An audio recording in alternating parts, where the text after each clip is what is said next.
I'm already up here, nigga. I'm just playing. I'm just kidding. He was playing through his iPhone. I was trying. I was almost there. What's up, y'all all right? That's what's up. Round of applause for all the talent y'all saw up here. Round of applause. Happy birthday, by the way. You look like the most successful pimp to ever make it out. You look like you talk like this, nigga. What's up? I'm just playing. Happy birthday, though. I'm playing.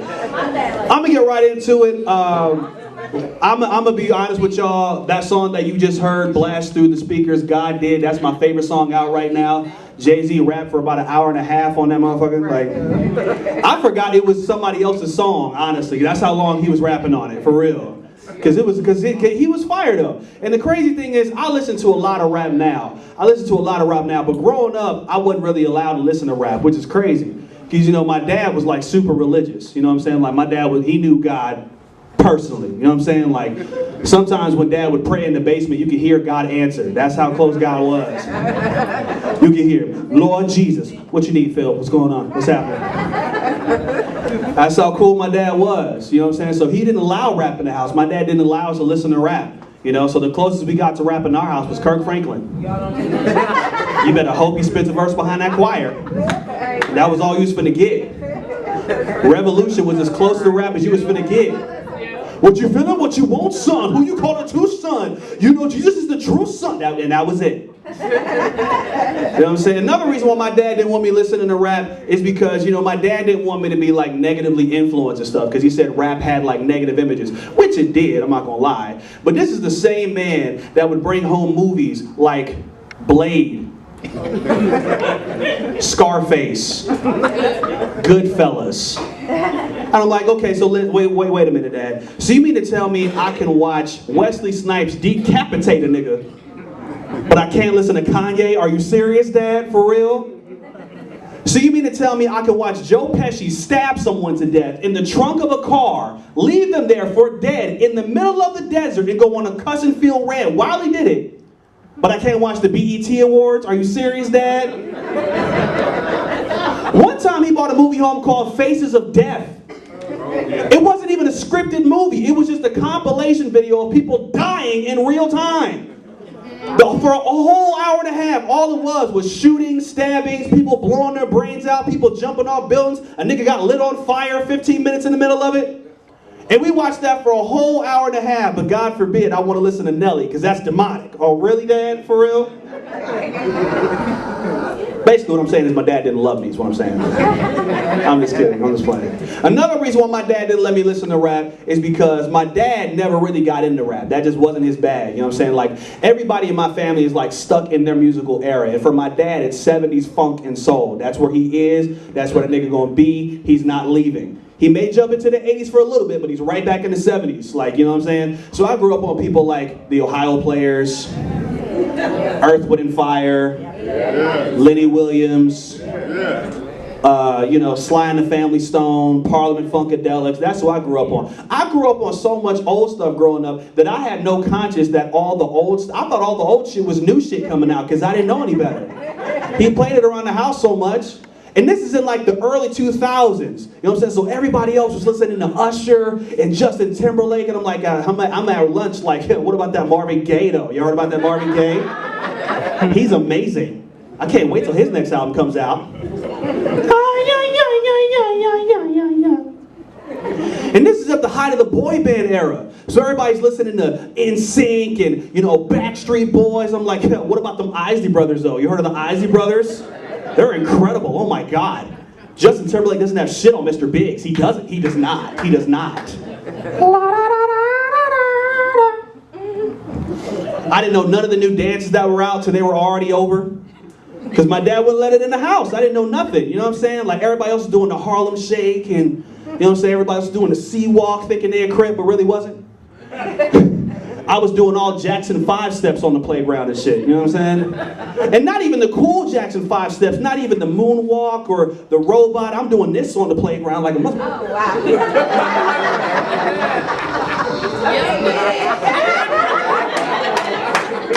and wondering why ain't nobody dancing with me.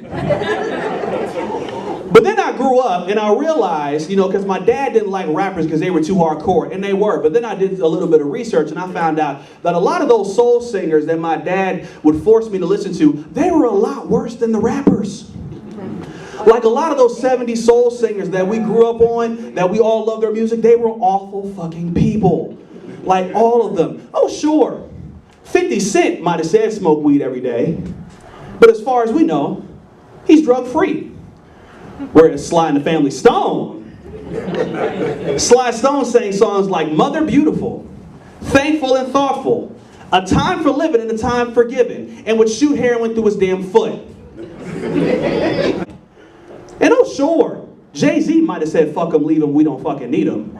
But as far as we know, he's never abused any women. He's married with a family now. Whereas James Brown saying I'm black and I'm proud. Please, please, please. I can't stand myself when you touch me. And then did a line of cocaine and punched his wife in the face. He punched all of his wives in the face. That's why he had like 4 wives. They got tired of getting punched. I read that online. I'm like, damn, this nigga really did have back-to-back hits. I totally just said that. I love my dad, though. My dad's awesome. Clap it up for dads. Just clap it up for dads. A lot of people ask me, what do you do in your free time? I don't really do shit for real. I just watch TV. And one thing, I really love TV. I probably watch too much of it. And one of my favorite shows is Iyanla Fix My Life. Did y'all watch that show when it was on? Yeah. I loved Iyanla. And the reason why I loved Iyanla is because Iyanla let me know no matter how fucked up I thought my life was, I am fine. I am okay. Me and my brother don't always get along, but I guarantee you we will never not speak for 15 years. I guarantee you that right now.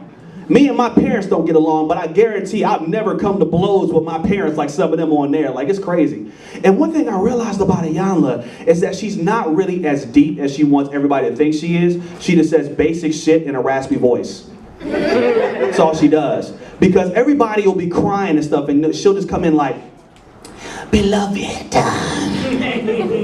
the reason why you are angry with your mother over eating the last slice of pizza is because you feel that the pizza represents the memories of your father. So it's your duty, it's your duty as a woman to buy more pizza. Next thing you know, everybody's crying like, I should have ate that pizza, I'm so sorry. Do your work and order more pizza. One thing I love though, and I'm kind of ashamed to tell people I love it, is whenever I'm home with my mom's pretty badass too. Clap it up for my mom, my biggest supporter. One thing There we go. She told me she was gonna do that. But one thing I love, whenever I'm home with my mother, we always watch court shows, because we kind of grew up on court shows, because we started off watching divorce court when I was little, then paternity court when I was a teenager, and now I've finally learned to appreciate and love Judge Mathis. Oh, yeah. I love Judge Mathis. Yeah. But there's one rule when you show up at Judge Mathis's court. Don't ever be a crackhead. Don't ever in your life, you can't even say the word crack around Judge Mathis. Like, it'll make that nigga glitch and just send him into a rage. You know what I'm saying? Like, you can't even come to Judge Mathis's court sleepy. You can't even come sleep. Son, why are your eyes low? I mean, I didn't really get a lot of sleep. You didn't get a lot of sleep because you was smoking crack. That's what it is. No, I haven't been up. I've been up for the past few days. You was up smoking crack. That's what it is. What does he have against crackheads? This is a regular Judge Mathis episode. You know what I'm saying? You see Judge Mathis come to the podium. Okay, so why are we here today? And the plaintiff is like, we're here today because my daddy stole $20,000 from me. $20,000? How did that happen? My daddy has been smoking crack and he stole $20,000 from me. And then Judge Mathis be like, sir, Are you a crackhead? I mean, yeah, I have a bit of a drug problem. That's not what I asked. I asked if you were a crackhead. That's what I asked. I asked if you were smoking crack. First of all, what crack costs $20,000? That's what I want to know. What is that, supernatural crack? What's going on here? You done smoked up 20. What is wrong with you, sir? I mean, I got a problem. Your problem is crack. That's what it is. 3 semesters right up your nose. Dorm fees right up your textbooks in your nose. What's wrong with you? You know what? I bet your favorite cereal is Snap, Crack, and Pop. Rice Krispies. I bet your favorite song is Jimmy Crack Corn, and you don't care because you're high. I love Judge Mathis. So you can't tell I can do a lot of voices. I have a lot of shit in my head because I didn't really have a whole lot of friends growing up. TV was my friend. You know, I was thinking, I admire celebrities a lot, but I just remember thinking, like, what if celebrities, like, actually got real jobs? Like, what if celebrities, like, missed their calling? Like, what if Bernie Mac, God rest his soul, was, like, your high school guidance counselor? You'd be in his office every damn day, wouldn't you? Even when ain't shit wrong with you. But can you imagine him consoling some kid, like, Mr. Mac? Boy, what the fuck is wrong with you? Mr. Mac, they're picking on me. I don't know what to do. Huh. Let me tell your ass something. Let me tell you. Hey, stop all that punk ass crying. Let me tell you something. Next time a motherfucker try to bully you and try to take your motherfucking lunch money, you know what you do? You take your right foot and you kick him in the nuts and bust him. You bust him into the white meat shoulder. I swear for Lord. Get your punk ass out of my office. Or what if, like, Denzel Washington was like your marriage counselor? Denzel might leave with your wife, but at least the problem will get resolved. Because, you know, Denzel, he'll be smooth. Like, Denzel, you won't need a whole hour, you know what I'm saying? He'll fix your whole problem in 15 minutes. Because Denzel roll up like, all right, okay. All right, so what's the problem? What seems to be the problem? Well, the problem, Mr. Denzel Washington, is that my husband is always at work and doesn't pay attention to me, and I feel neglected.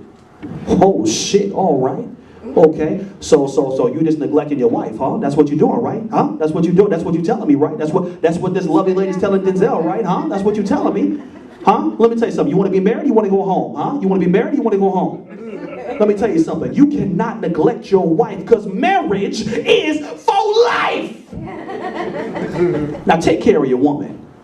That's what I'm telling you. Hey, my nigga. All right.